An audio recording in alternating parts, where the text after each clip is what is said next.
Hello everyone, welcome back. Today I want to talk to you guys about my M&P Shield 9. Okay, so this was my carry gun for much of 2020. Great thing about this was a $300 gun. Okay, and then I got this Polecraft holster from Amazon. I think it was something like maybe $15, maybe $17. So basically, a total of like what, $370 for a very reliable everyday carry gun. Okay.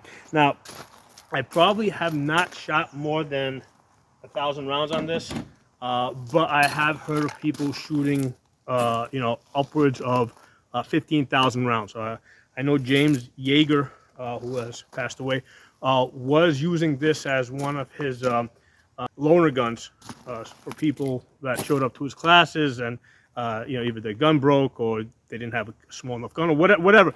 And he said that he had one with 15,000 rounds on it, and very, very believable. I mean, it is a very, very solid gun at an excellent price. At least when I got it, and it was $300. It came with two magazines, one that fit flush and one that was slightly extended. I think he gave you an extra round or two. I don't remember exactly. I don't have that magazine here with me. The only reason I stopped carrying this is because basically I made this Polymer 80 G43 with the red dot, and I've come to really love shooting pistols with red dots. The G43 is a little bit small in this, so it is also a lot more comfortable to carry, right? Slightly smaller G43, especially when you're sitting down in the car seat, right? That's when you really feel the size of the gun. So this Shield 9 is probably as big as a gun I would want to carry. Okay, so this is slightly bigger. This is probably closer to the size of the Glock 43X. So it is slightly bigger. Now, it did not come with a cutout for an optic. At the time that I got this, which was like probably at least 8 years ago, maybe 10 years ago, I mean, it wasn't even a thing. Okay, pistols were not sold back then. It might have been even longer. It might have been 12 years ago. Pistols were not sold with cutouts for red dots. So that kind of, makes this an antique. It's still an excellent gun. The only thing I did to this is I did upgrade the iron sights to the I forgot what the True Glows, I think, the glow in the dark ones. So let's strap this on, and like I said, I haven't shot this gun in a while. Let's see if I can still remember how to use iron sights. Let's get this back on. So, by the way, the holster, because this gun does not have a safety on it, a mechanical safety, and neither does my Glock 43.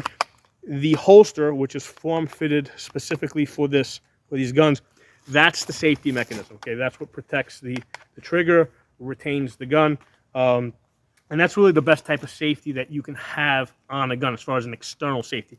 I mean, they have internal safeties, okay, but the problem that I have found with external safeties, thumb safeties, is a lot of times they're on when you want them off, or off when you want them on. I've done lots of training classes where people will come out of a holster and they're like, oh shit, the gun's not working. Oh, forgot to take the safety off. So I've come to really like pistols without safeties, where the holster is a safety mechanism. Now, with the Shield 9, at least they did, I'm sure they still do, offer a version of this that has an external mechanical safety. It's really small, very thin. If your hands are sweaty or something, or the gun's wet, your thumb's gonna slip. The only reason why I think they sell it with the mechanical safety is because in some states, basically the gun has to have a mechanical safety in order for gun sellers to legally sell it to you. Okay, so in some states it's required. So what they did is they kind of put like this really thin mechanical safety on it just to satisfy the rule. Most of the people that carry guns with those type of safeties on it, they don't use those safeties. They still rely on the on the holster as the primary safety mechanism. And again, the gun has at least 3 internal safeties. There's usually one on the trigger, and then there's a firing pin block, and then there's the fact that the trigger has to move back in order for the gun to fully cock. Okay. So anyway, let's shoot this gun. And like I said, I haven't shot this gun in quite a while.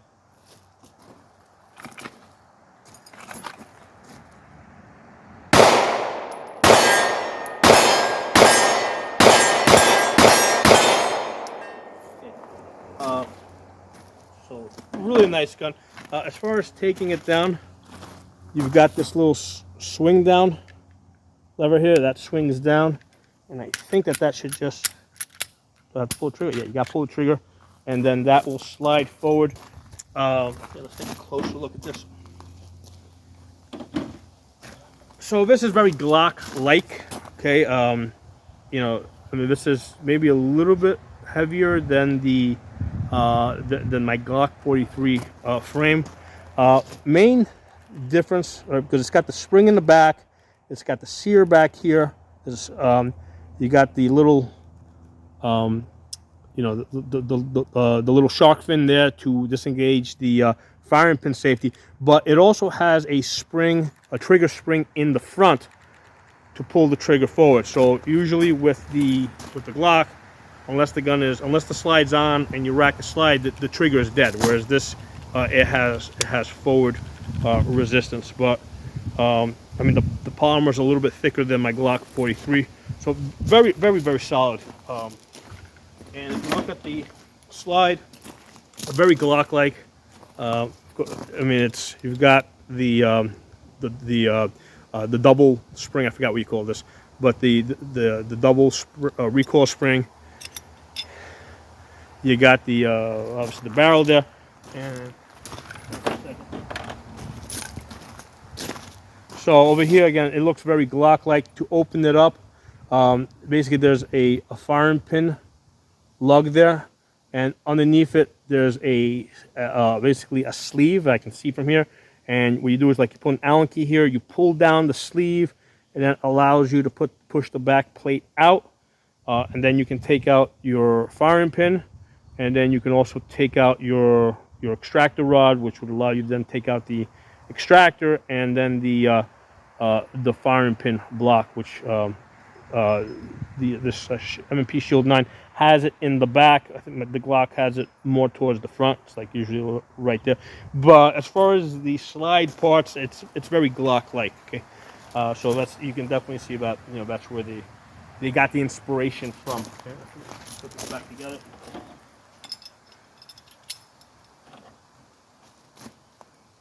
So the slide is a little bit heavier, a little bit beefier, you know, compared to like my Glock 43. It will probably be a little bit more comparable to like a Glock 43X. Yeah, I've shot one, I just don't have one handy to do a side-by-side comparison. Let's get this guy back on there. See if I can remember how this goes back on. Make sure that's, there you go. So, lock that back, there you go, okay. Function test. So as far as the safety here, the trigger, it's got, you know, just similar to a Glock. It's basically it doesn't have the little leaf safety in the middle. It has kind of like the two-piece, but it accomplishes the same thing. There's a, you know, when you press on the trigger, it deactivates the little block over here, where if you're not pressing on that, the trigger's not gonna go back. Okay, so I mean, I think for $300, this might be like the best, most reliable pistol that, you know, that probably is, that I own, or that's probably ever been made. Not that I've shot all $300 pistols out there, but this is a very, very solid gun. If you get a chance to get this for $300, yeah, I would definitely recommend it. Like I said, it comes with two magazines, but definitely get it with the cutout for an RMS optic. Okay, one of the Holosun 507 ones. Definitely get it with that. You can get an aftermarket plate that basically replaces the rear sight. I did try it. I didn't like it. I didn't like the way it was sitting. And I just went back to the iron sight. Let's shoot this again. So I got here. So back in 2020, I was doing a lot more practicing with this gun because I was carrying it. I did get a bunch of these clear ETS magazines. I think this is the flush. What is it, 6? Yeah, there's a flush 6, or is it 7 rounds? Let me see. 1, 2, 3, 4, 5, 6. No, this is 7 rounds. There's a flush 7 rounds, and then this is an extended 12 round, which is great if you want to do like a string of fire. This is also handy. Now these ETS ones, from what I recall, were fairly reliable with the Shield 9.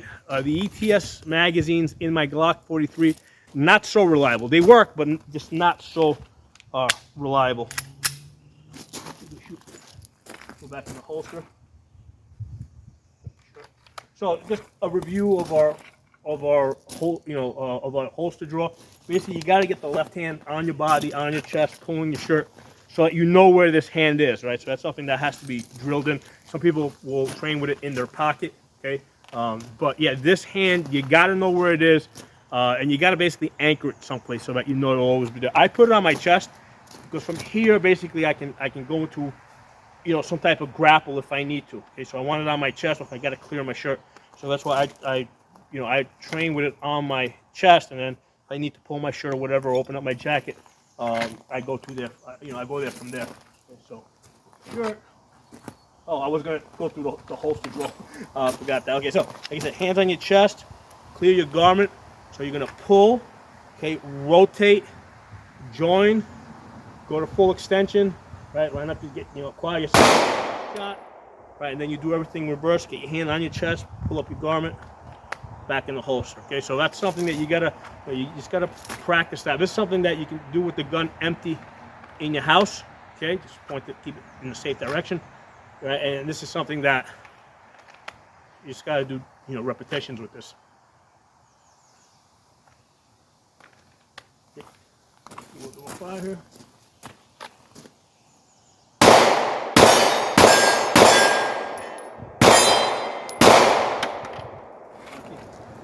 Let's go with the larger magazine here.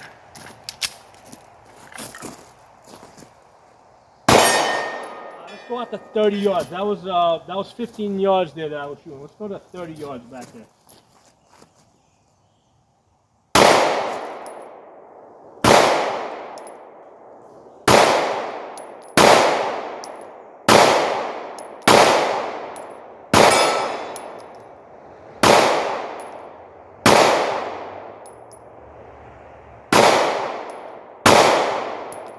Great with iron sights at 30 yards. And that target's like 2 foot by 1 foot.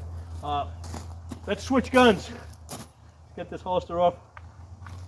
Let's go back to the Glock 43.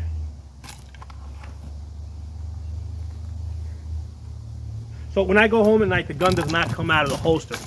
Because that's a safety mechanism, right? So it comes off my belt like that. That's how I put it in the safe. Next morning, that's how it goes back on my belt. So it doesn't come out of the holster until I get to the range and I'm ready to shoot it.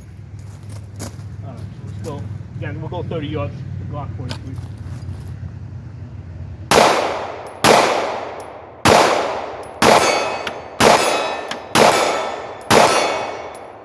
I had to get dialed in there, but once I got dialed in, I was able to get a few shots in a row. Yeah, red dots, big, definitely. Yeah, I mean, definitely something you should have on the gun. It doesn't take up a whole lot of space. The iron sights are still there, so in case the red dot doesn't work or whatever, you can always transition to your iron sights. A lot of times what I'll do is I'll practice like one-handed draws, right? Because a lot of times people talk about perfect presentation. If you do perfect presentation, your red dot should be there. Now I use the this one. I use the ACSS. This one over here has the a 32 M-way circle, and I don't even use the dot. I just use the 32 M-way circle as a point of aim. So one of the things that I practice, right, is not just using perfect presentation where your dot's going to be there. I'll also practice doing one-handed draws, coming out, and acquiring my optic. So when I do it like this, right, because this doesn't have an ACSS optic, with this I have to go to my iron sights. So basically, if I'm drawing one-handed, I'll find my iron sights, line them up, and then my my dot will be there.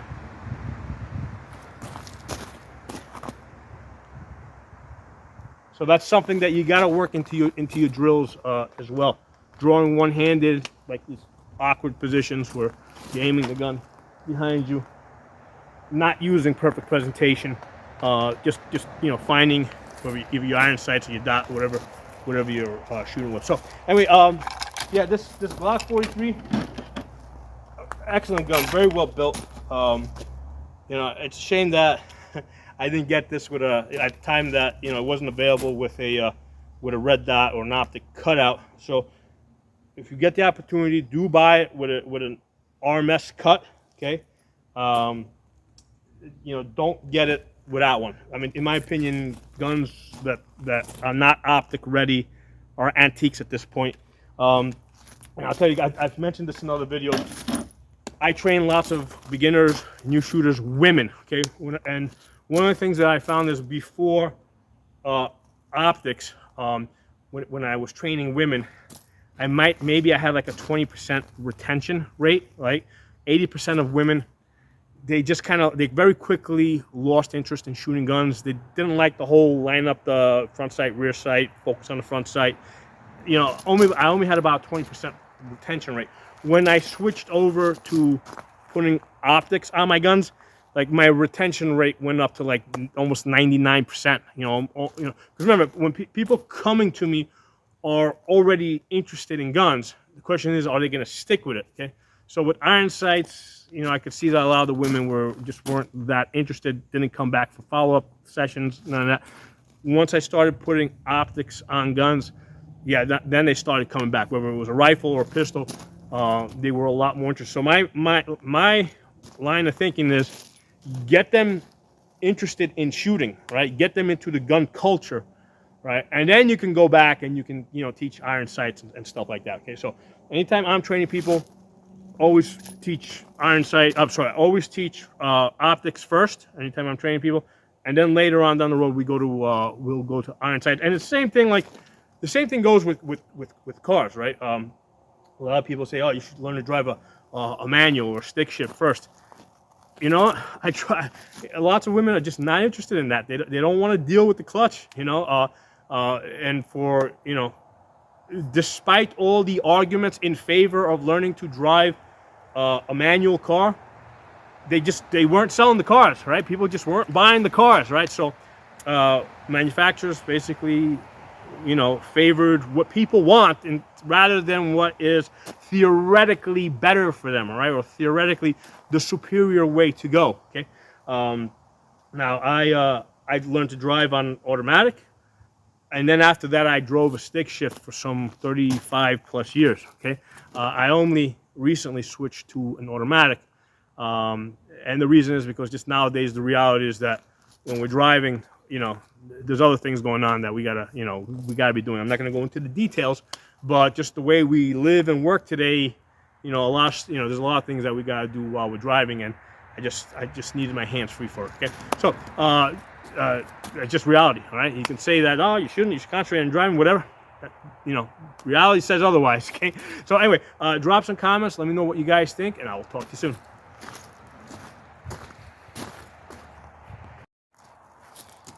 So I was not happy with my shooting at 30 yards. We're gonna do that again. Okay, so 30 yards with the Glock 43.